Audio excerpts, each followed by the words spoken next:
नमस्कार. आज आपण पोह्यांपासून कांदे पोहे न बनवता खूप झटपट आणि मस्त अशी रेसिपी बनवतो, जी तुम्ही मुलांच्या टिफिनसाठी सुद्धा देऊ शकता. तर इथे मी 1 वाटी पोहे घेतलेत. इथे मी जाड पोहे घेतलेत, पण तुम्ही जाड पातळ कोणतेही पोहे इथे घेतले तरी चालेल. पोह्यांमध्ये पाणी घालायचे आणि पोहे 2 वेळा स्वच्छ धुवून घ्यायचेत. इथे 2 वेळा धुतल्यानंतर पोह्यातलं पाणी मी काढून टाकले. या रेसिपीसाठी अगदी सॉफ्ट पोहे हवेत, म्हणून यामध्ये मी आणखी थोडंसं पाणी घालते. तर साधारण 3 ते 4 चमचे पाणी घालायचे यामध्ये आणि पोहे भिजवून असेच 5 मिनटं ठेवून द्यायचेत, म्हणजे अगदी सॉफ्ट होतील. तर पहा, इथे पोहे छान असे फुललेत, अगदी सॉफ्ट झालेत. हे आता हाताने मळून घ्यायचेत.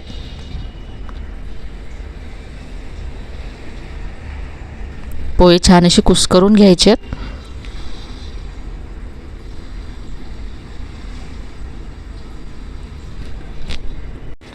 हे पोहे मी आता एका मोठ्या बाउलमध्ये काढून घेते.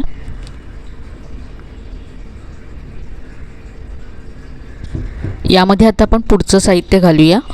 तर इथे मी आता यामध्ये दही घालते. 2 चमचे यामध्ये दही घालायचे.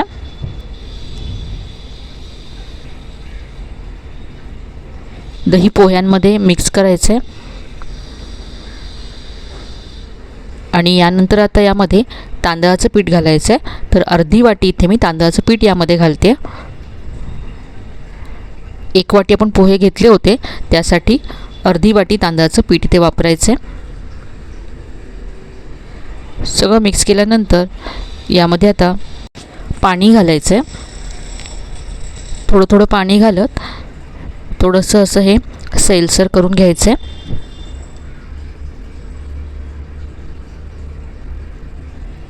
एकत्र जास्त पाणी घालू नका, थोडं थोडं पाणी घालत जायचं आहे.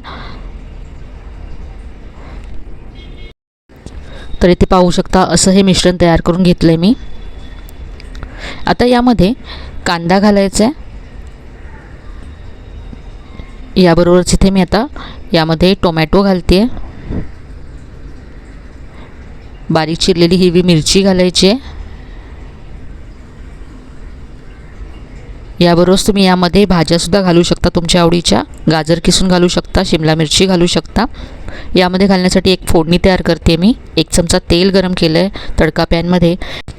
यामध्ये मोहरी घालायची अर्धा चमचा जिरं घातलं आहे. थोडासा कढीपत्ता घातला. गॅस बंद करायचा आहे. तर ही तयार झालेली फोडणी आता या मिश्रणामध्ये काढून घ्यायची आहे.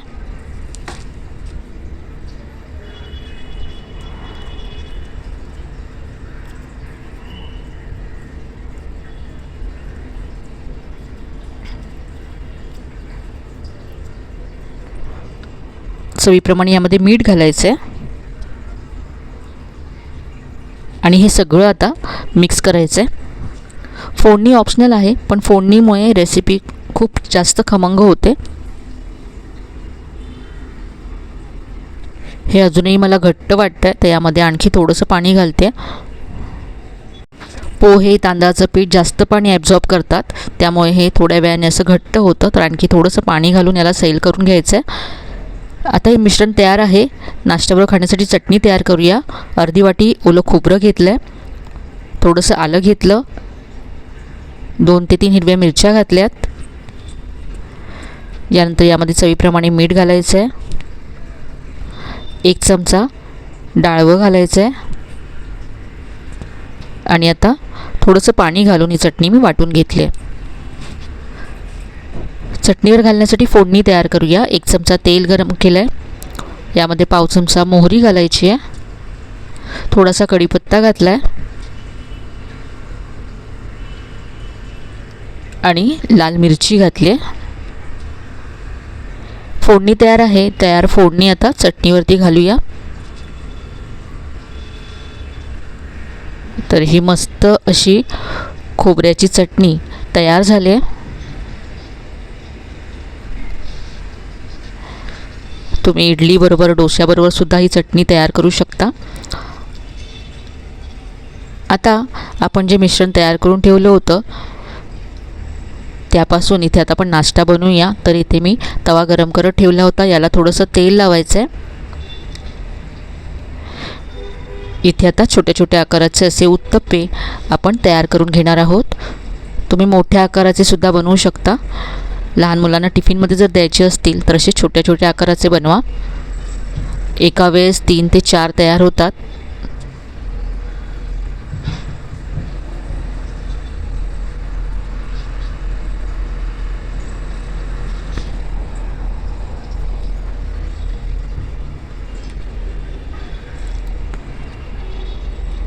एका बाजूने भाजल्यानंतर उलटून घ्यायचे आहेत. तांदळाच्या पिठामुळे याला कुरकुरीतपणा येतो. पोहे खूपच सॉफ्ट असतात, त्यामुळे छान क्रिस्पी होण्यासाठी यामध्ये तांदळाचं पीठ घालावं लागतं.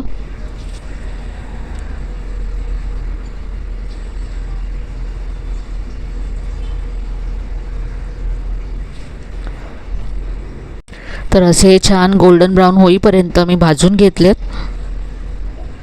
काढून घेऊया. तर हे आपले पोह्याचे उत्तप्पे तयार झालेत.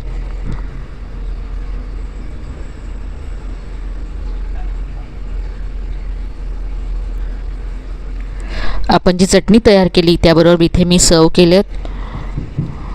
तर अगदी सोपी अशी रेसिपी आहे. नक्की करून पहा. रेसिपी आवडली असेल तर व्हिडिओला लाईक करा, शेअर करा. चॅनलला अजून सबस्क्राईब केलं नसेल तर नक्की सबस्क्राईब करा.